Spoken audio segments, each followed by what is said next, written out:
Hello,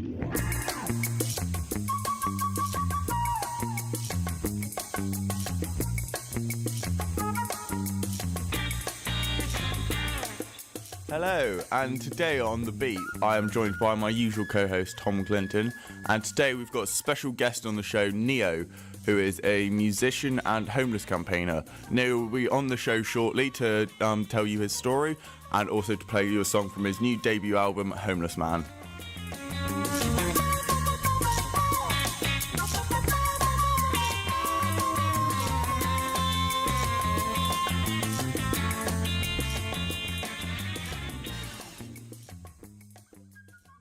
Neo is teamed up with the Oxford Homeless Project to help fight homeless problems within Oxford and the surrounding areas.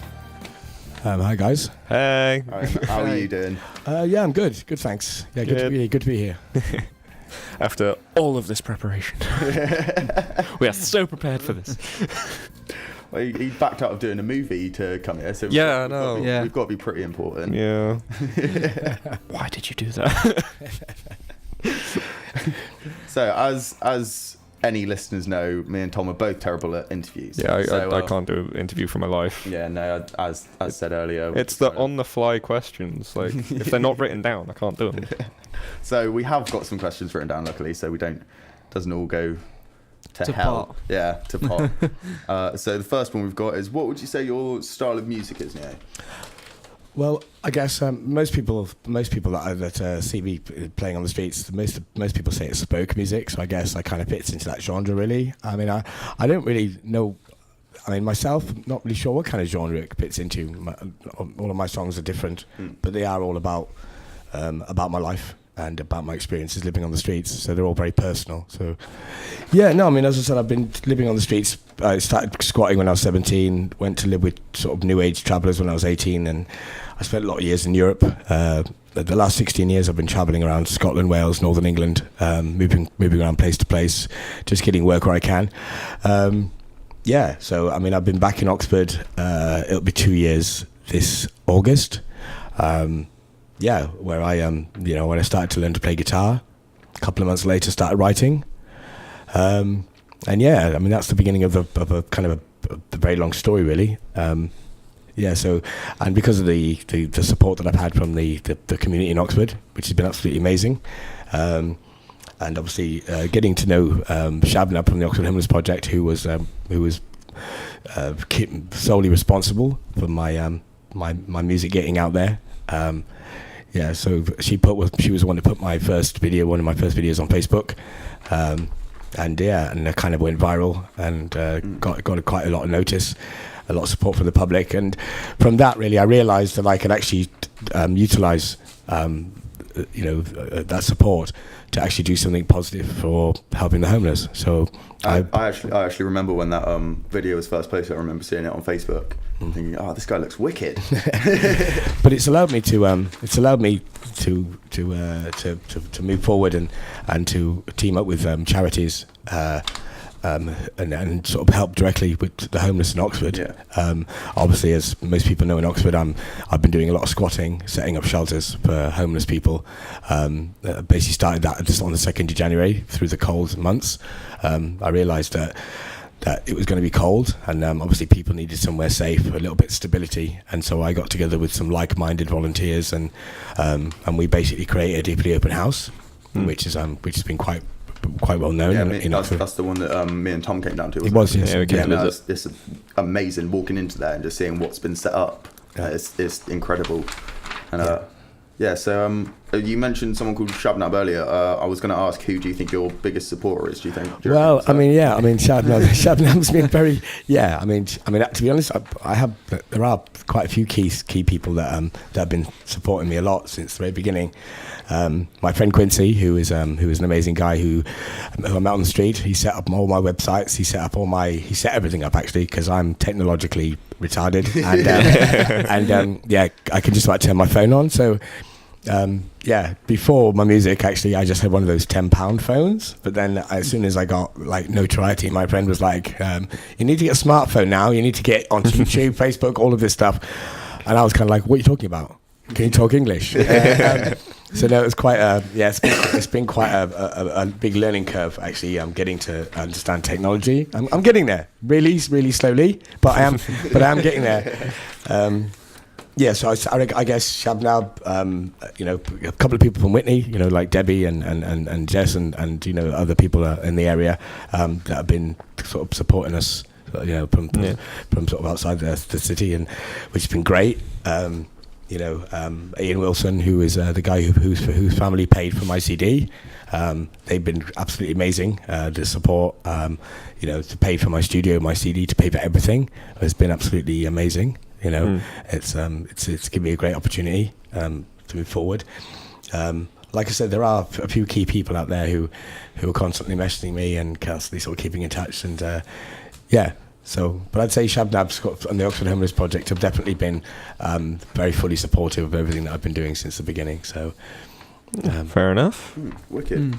Yeah. So we got Neo into the studio earlier to live lounge one of his songs from his debut album, Homeless Man. You can get this album from his website, www.neohomelessman.bandcamp.com, which I'm assuming you didn't set up yourself, as you are. No, my friend Quincy set it up for me. Yeah. No, like my friend Quincy set it all up. So the money basically, we're trying to raise £3 million. That was our original goal, to try and to be able to basically create a crisis centre for the homeless. An alternative to all the other shelters in Oxford, simply because I feel that Oxford needs something new, something different, something that isn't tied by bureaucracy and red tape, basically allowing us to have the freedom to actually help those people that need help. Because there are a lot of people slipping through the net, a lot of people that don't get help because of local connection, because they're either refugees or people from foreign countries who don't have a local connection to Oxford.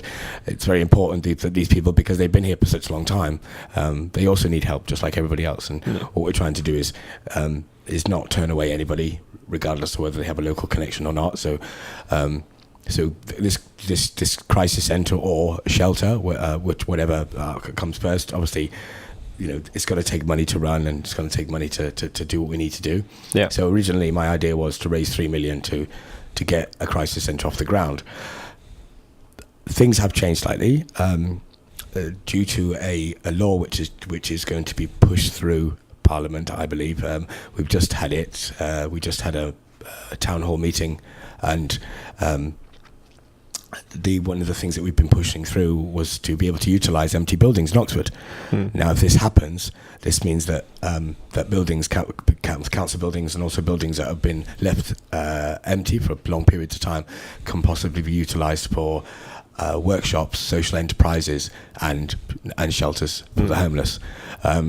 Because we're not asking the government for money; we're just asking for a space where we can be allowed to do what we need to do to help people. Yeah. There is enough public support out there from people, as we've proved with Iffley Open House. We ran that for 2 months. Half of the people that we helped ended up getting jobs, getting rehoused, and somebody even went off to university. So you look at the figures. Actually, what we did in 2 months was a massive success. It is amazing. Yeah. I mean, and it shows that what can be done without asking for government support, without needing them. The problem I find is that most of the charities, once you become an official charity, you are getting funding from the government, they then put restrictions on what you can and cannot do because you're accepting money from them. So I want to basically not have to do that. I don't want to become a registered charity. I want to be able to run it as a free space, but basically as it needs to be run. So just get low, because I mean we already have like 170 volunteers who have signed up to assist us when we need them, which is amazing. So when we set up Iffley Open House, we had like 3 volunteers at any one time in the building, 24 hours a day, and they were there to support, and if anybody needed anything, they were there to help. Which, as I said, over the 2 months we were at Iffley Open House, they worked tirelessly. I mean, the volunteers were the ones that got the building. They set the structure, set up the media team, the finance team. They they did all the organisation. I had the easy job of just bringing people into the building, and obviously my knowledge of the streets obviously helps, and that helps us be able to help people more. But I mean, our doors were open to pretty much everybody. So. All profits from your album are going straight to the Homeless Project. Yeah, all online sales go to the Oxford Homeless Project. Obviously, the albums I sell on the street, well, that money's mine.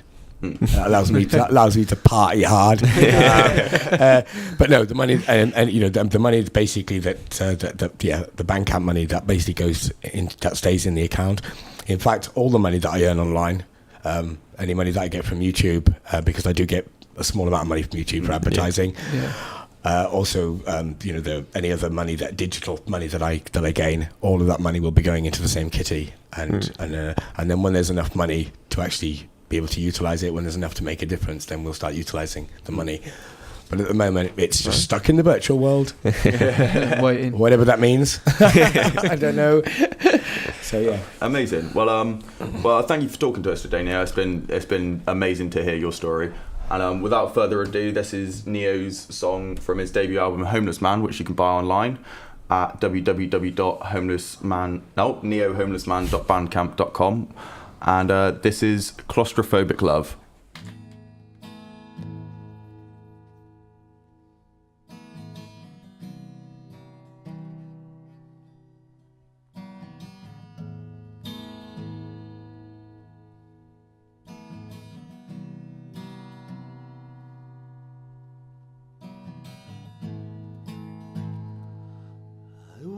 The streets at night, I am all alone beneath the pale moonlight, and I know that you are out there. You're in the shadows. I know you love me. I know that you care. And I know that you will always be there, but I don't want, no, I don't need this kind of love. Claustrophobic love. Claustrophobic love. You were always there, everywhere that I go. You will always follow. I lay alone at night behind these walls, and I try real hard. I try to rest, but suddenly I realize that you are out there just waiting for me. I have seen the passion burning in your eyes. I felt the burning flames of your desires, but I don't want, no, I don't need this kind of love. Claustrophobic love. Claustrophobic love. You were always there, everywhere that I go. You will always follow. I feel this love is killing me, crushing my heart, smothering me. 'Cause every time that you're near, I find it so hard to breathe. Where can I run to? Where can I hide? No matter where I go, you are always there. Won't you please release me? I just can't take this, not anymore. Claustrophobic love, claustrophobic love. You were always there, everywhere that I go, you will always follow. I see you work at night, I am all alone. And as I glance out from my window, I always see you there, your arms wide open, open with love. I know the way you feel deep down inside. Your love is plain to see, it cannot hide. But I don't want this, I just can't take this, not anymore. Claustrophobic love, claustrophobic love. You were always there, everywhere that I go, you will always follow. Claustrophobic love, claustrophobic love, claustrophobic love, claustrophobic love.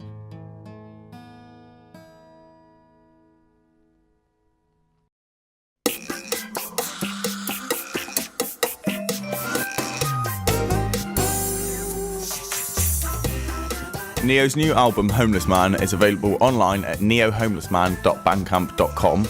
I hope you've all had a good night and tune in next time for more.